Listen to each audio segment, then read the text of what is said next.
નમસ્કાર મિત્રો, વાર્તાનો સમય ચેનલમાં આપનું હાર્દિક સ્વાગત છે અને હું છું ઉમિયાશંકર તેરિયા. ફરી એક વખત આજે એક નવી વાત લઈને આપની સમક્ષ આવ્યો છું. આજે વાત કરવા જઈ રહ્યા છીએ આપણે આપ કમાઈ કે બાપ કમાઈ વાળી દીકરીઓની. બરોબર, તો ચાલો વાર્તા શરૂ કરીએ. હવે આ વાર્તા છે ને બે દીકરીઓની રાજા વિક્રમ સાથે જોડાયેલી વાત છે. રાજા વીર વિક્રમ છે ને પોતાના ન્યાય માટે જાણીતા હતા, પોતાના પ્રજાના રક્ષણ માટે જાણીતા હતા. બરોબર, તો એક વખત બને છે એવું કે વિક્રમ રાજાના રાજની અંદર એક વૃદ્ધ દંપતી રહેતું હોય છે. ઉંમરલાયક ઘરડા મા બાપ અને એનો એકનો એક યુવાન દીકરો મૃત્યુ પામે છે. એટલે ખૂબ દુઃખી થાય છે, મા બાપ ખૂબ રડે છે ખૂબ. એટલે આ વાતની જાણ રાજા વિક્રમને થાય છે. એટલે વિક્રમ રાજાને આ વાતની જાણ થાય છે એટલે રાજા આવે છે અને વૃદ્ધ દંપતીને ખૂબ સમજાવે છે. છતાંય લોકો ખૂબ દુઃખી થાય છે. એટલે કોઈ વૈદોને કોઈ જાણકાર વ્યક્તિને બોલાવીને કીધું કે ભાઈ આ યુવાન છે એ જીવિત થાય એવું કોઈ ખરું? એટલે કોઈએ કીધું કે એ વસ્તુ શક્ય નથી, પણ જો આને અમીનો કૂપો મળી જાય એટલે કે અમૃત કુંભ મળી જાય અને એમાંથી જો કંઈ બે ટીપા અમૃત પાવામાં આવે તો જીવિત થઈ શકે ખરું. એટલે કે અમીનો કૂપો તો કંઈ અશક્ય વસ્તુ છે, લાવવી ખૂબ અશક્ય છે, પણ થઈ જાય તો કે કંઈ વાંધો નહીં. એટલે વિક્રમ રાજા એવું આશ્વાસન આપે છે કે તમે 6 મહિના રાહ જોવો મારી, હું જાઉં છું, 6 મહિનાની અંદર જો પાછું આવું તો બરોબર છે, નહીતર પછી તમે આ છોકરાને અગ્નિ સંસ્કાર કરી દેજો અને હું બને ત્યાં સુધી અમીનો કૂપો એટલે કે અમૃત કુંભ લઈને જ આવીશ. આમ કરીને રાજા નીકળી જાય છે.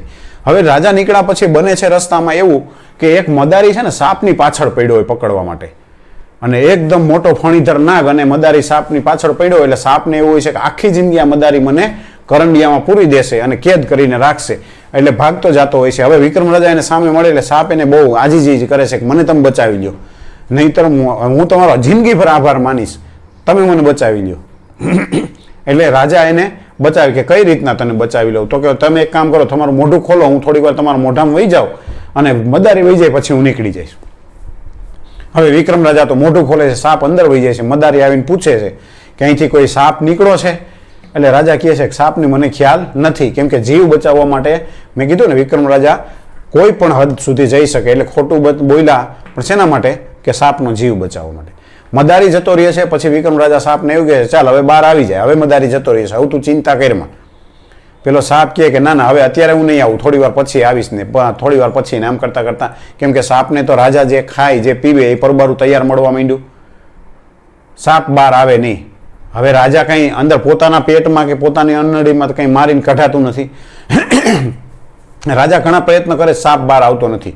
હવે દિવસે દિવસે 15-20 દિવસ મહિના દિવસમાં એવું થયું કે રાજાનું શરીર છે ને હાવ ખોખલું બની ગયું, કેમ કે જે કાંઈ ખાઈ પીવે એ સાપ ખાઈ પી જતો હતો અને અંદરથી અમુકનો સાપ એને પોતાના ઝેરથી રાજાને ચૂસતો હતો. એટલે રાજા એક હાડપિંજર જેવા ભિખારી જેવા થઈ ગયા અને ઘોડાના આધારે માંડ ઘોડું ચાલ્યું જાય, રાજા ચાલ્યા જાય. ક્યાં જવાનું, શું જવાનું, કેમ જવાનું કાંઈ ખબર નહીં, ઘોડો એમનો હાલ્યો જાય. હવે હાલતા હાલતા વિક્રમ રાજા જે રસ્તા ઉપર જતા હતા ને જ્યાં એક રાજ આડું આવ્યું, એ રાજમાં નાનો એવો એક રાજા રહીએ જે વિક્રમ રાજાનો ખંડિયો રાજા હતો. એ રાજાને 2 દીકરીઓ, યુવાન દીકરીઓ, અને આ રાજાને પોતાની પ્રજાનું ભરણ પોષણ હું પોતે જ કરું છું અને આખું રાજ્ય હું જ ચલાવું છું, આવું ખૂબ અભિમાન. એટલે અવારનવાર એની દીકરીઓને પૂછે કે ભાઈ તમારું હું ન આવતો શું થાય, મારા વિના શું થાય, હું હોઉં તો જ આવું થાય. એટલે એક વખત એની દીકરીઓને પૂછે છે કે બેટા, મોટી દીકરીને એવું કહે છે કે તું આપ કમાય કે બાપ કમાય? આપ કમાય એટલે કે તું તારા ઉપર નિર્ભર છો કે તું મારા ઉપર એટલે કે તારા બાપ ઉપર નિર્ભર છું? એટલે મોટી દીકરી એવું કહે છે કે પપ્પા હું તો છે ને બાપ કમાય જ છું, કે તમારા વિના હું ન જીવી શકું, તમારા થકી જ હું. એટલે રાજા બહુ ખુશ થઈ જાય છે અને પછી નાની દીકરીને સવાલ કરે છે કે તું આપ કમાય છો કે બાપ કમાય?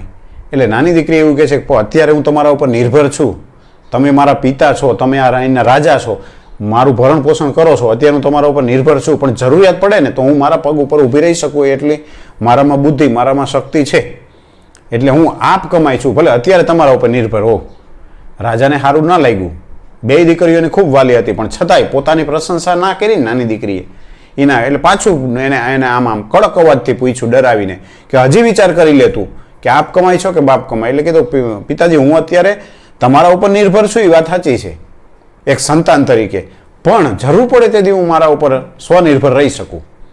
એટલે રાજાએ તો આદેશ કર્યો કે મોટી દીકરી માટે કોઈ સારું એવું રાજ ગોતી અને રાજકુંવર શોધો અને એના લગ્ન કરી દઈએ, અને આ નાની દીકરીને કાલને કાલ પરણાવી દો અને સવારમાં જે વ્યક્તિ સામે મળે ને એની હારે પરણાવી દો.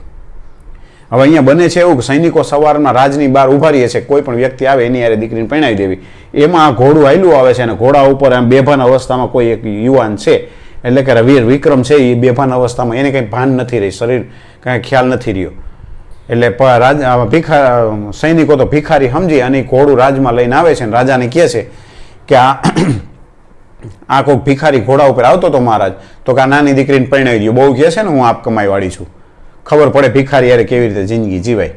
અને નાની દીકરીએ તો વિચારી લીધું કે મારા કિસ્મતમાં જે હશે એ થશે, પણ ખરેખર પૃથ્વી ઉપર કુદરત છે એ બધાને પોતપોતાની કિસ્મત આપતા જ હોય છે, મારા કિસ્મત જ્યાં લખેલા હશે હું જઈશ.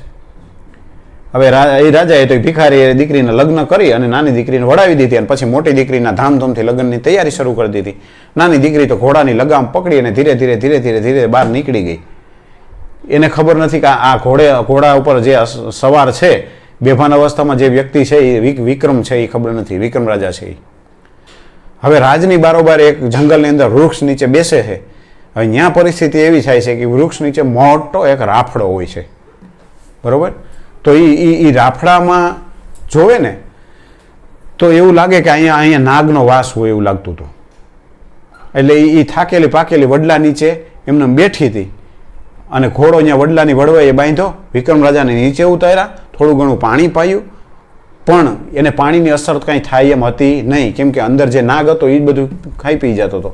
પણ આ કુંવરીને એટલે કે આ નવી રાણીને આ વસ્તુની ખબર નહોતી. હવે થોડી વાર થયું ને એટલે જે રાફડામાંથી એક નાગ મોઢું રાખી અને બહાર આવ્યો અને વિક્રમ રાજાના મોઢામાં જે નાગ હતો એને કહે છે, શું કહે છે કે તું કેટલો સ્વાર્થી માણસ છો કે આ રાજા વીર વિક્રમ દુનિયા આખીના દુઃખ દૂર કરે છે અને એણે તારો જીવન બચાવવા માટે પોતાને જાનના જોખમે તને પેટમાં રાખ્યો અને તું અત્યારે દગો કરી અને એના પેટમાંથી બહાર નથી નીકળતો, છેલ્લા 1.5-2 મહિનાથી એનું લોહી ચૂસસ તું, તો તારા જેવો કોઈ ખરાબ માણસ ન કહેવાય. હવે આ દીકરી સાંભળે છે કે અવાજ ક્યાંથી આવે છે, કોણ બોલે છે, આ વાતું કરે છે. તો એણે ધીરેથી જોયું તો આ રાફડામાંથી એક નાગ છે એ વાત કરે છે. તો જોયું કે આ કોની આરે વાત કરે છે, ત્યાં તો આ જે વ્યક્તિ સૂતો છે એની આરે. તો દીકરીને ખ્યાલ આવે કે ઓહો, આ કોઈ સામાન્ય શું કહે ભિખારી નથી, આ તો એક રાજા છે અને રાજા એ વિક્રમ રાજા.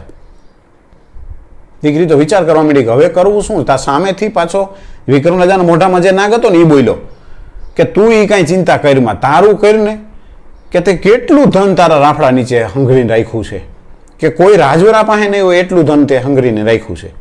અને તે ધન તો ઠીક છે, પણ તે અમૃત કુંભ હોય તારી ત્યાં રાફડા નીચે હંગરીને રાખ્યો છે. આ પૃથ્વી ઉપર અમૃત કુંભ હોય તો કોકને કાયમ આવે, તારે રાફડામાં દબાવીને શું કરવાનું છે? આટલી ધન દોલત તારે રાફડામાં શું કરવી છે? તું તારું સમજતો નથી ને એમ એકબીજા આમ શું કહેવાય એકાબીજાને સલાહ દેવા માંડ્યા, એમાંથી વાત વડચડ કરવા માંડ્યા.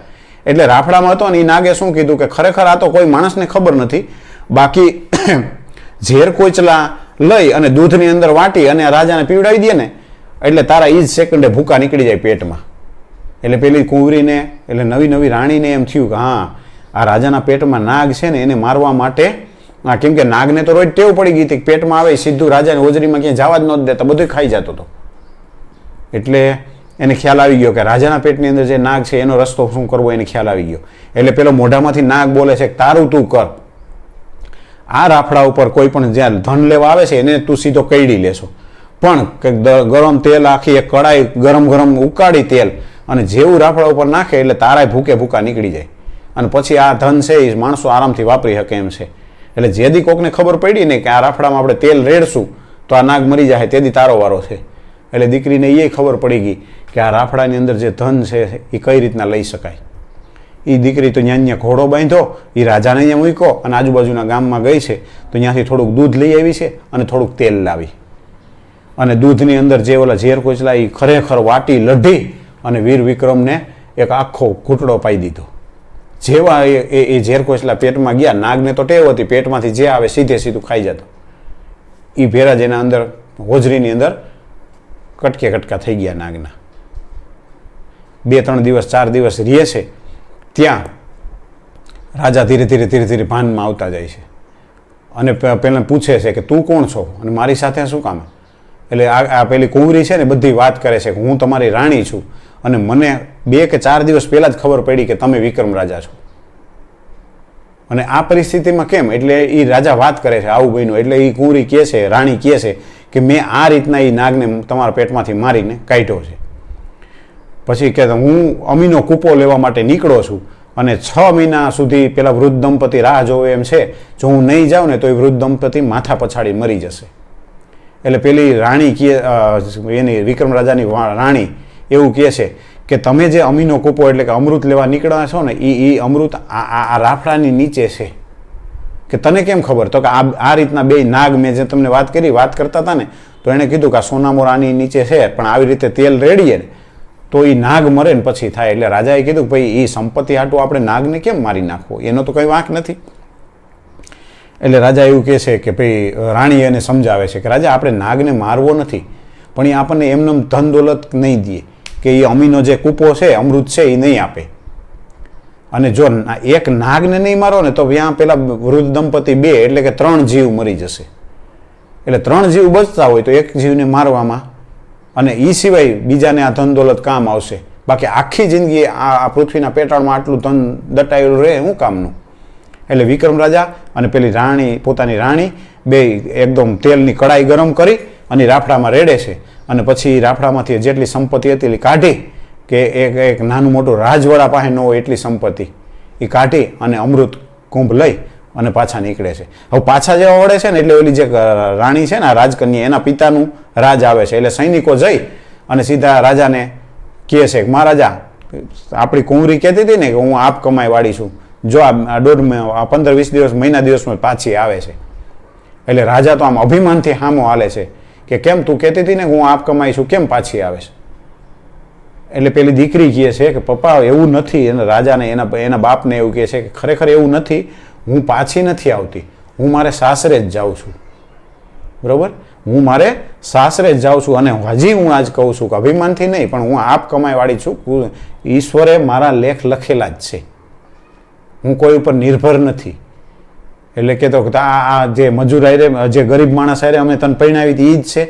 તો કે તમે જેને ગરીબ સમજો છો, તમે જેને ભિખારી સમજો છો, તમે જેને મજૂર સમજો છો, એ વ્યક્તિ કોણ છે ખ્યાલ છે? આ રાજા વિક્રમ પોતે છે. રાજા વિક્રમ પોતે છે. ત્યારે ઓલા રાજાને એમ થાય ઓહો વિક્રમ રાજા તો હું તો એનો ખંડિયો રાજા છું. એટલે પછી રાજા એને સલામ કરે છે અને વિક્રમ રાજા એની નવી રાણી આ અમૃત અને આટલી બધી ધન સંપદા લઈ અને પોતાના રાજમાં જાય છે. અને પેલા મૃત્યુ પામેલ જે યુવાન હોય ને એને સજીવન કરે છે અને વૃદ્ધ દંપતીના આશીર્વાદ લે છે અને સુખ શાંતિથી રહે છે. અને સામે બીજી જગ્યાએ જે દીકરી એમ કહેતી હતી ને હું તો બાપ કમાઈ છું, હવે એના લગ્ન કોઈક રાજકુમાર હારે કર્યા અને અંદરો અંદર રાજાઓને એમ થયું કે ભાઈ આ સ્વયંવર વિના આમ પરબારા લગ્ન કરી દે કઈ રીતના શક્ય છે? તો અંદર અંદર રાજાઓએ લડી અને સારું એવું રાજવાડું જોઈ અને સારા એવા રાજકુમારને હારે લગ્ન કર્યા હતા. તો ઓલા હવે લડી અને રાજ લઈ લીધું અને એ રાજકુમારને મારી નાખ્યો. અને 1 મહિનાની અંદર એ દીકરી પોતાનો સુહાગ ઉજળી જાય છે અને પોતાના બાપને અહીંયા જ પાછી આવે છે. એટલે આ વાત ઉપરથી એટલી વસ્તુ ખ્યાલ આવે કે પૃથ્વી ઉપર જન્મ લેનાર કોઈ પણ વ્યક્તિ પોતાનું કિસ્મત લઈને જ આવે છે. પૃથ્વી ઉપર વ્યક્તિ નહીં, હું તો એવું કહું દરેક જીવ, પછી પશુ પક્ષી પંખી ગમે તે હોય, એ દરેક જીવ પોતાનો કિસ્મત લઈને જ આવે છે. એક કૂતરું શેરીના નાકે એટલું બધું હેરાન થતું હોય એક ટુકડા રોટલી માટે, અને ઘણા કૂતરાને તમે જોવો છો કે એસી ગાડીમાં ફરે છે. એટલે કે પશુ પક્ષી પ્રાણી ગમે તે માણસ સાથે કોઈ પણ કિસ્મત લઈને જ આવે છે. કોઈ વ્યક્તિ એવું કહેતા હોય કે હું તમને સુખી કરી દઉં તો એ વસ્તુ શક્ય નથી. કોઈ એવું કહેતા હોય કે હું તમને દુઃખી કરી દઈશ, એ પણ વસ્તુ શક્ય નથી. એટલે માણસે કિસ્મત ઉપર ભરોસો રાખી અને મહેનત કરવી જોઈએ, જેથી કરી કિસ્મત અને મહેનત સાથે મળી અને એનું ભાગ્ય ખુલી જાય. આશા રાખું છું કે આ વિક્રમ રાજાની વાર્તા તમને ગમી હશે. ફરી પાછા નવી વાર્તા લઈને આવીએ, ત્યાં સુધી અસ્તુ. જય હિન્દ.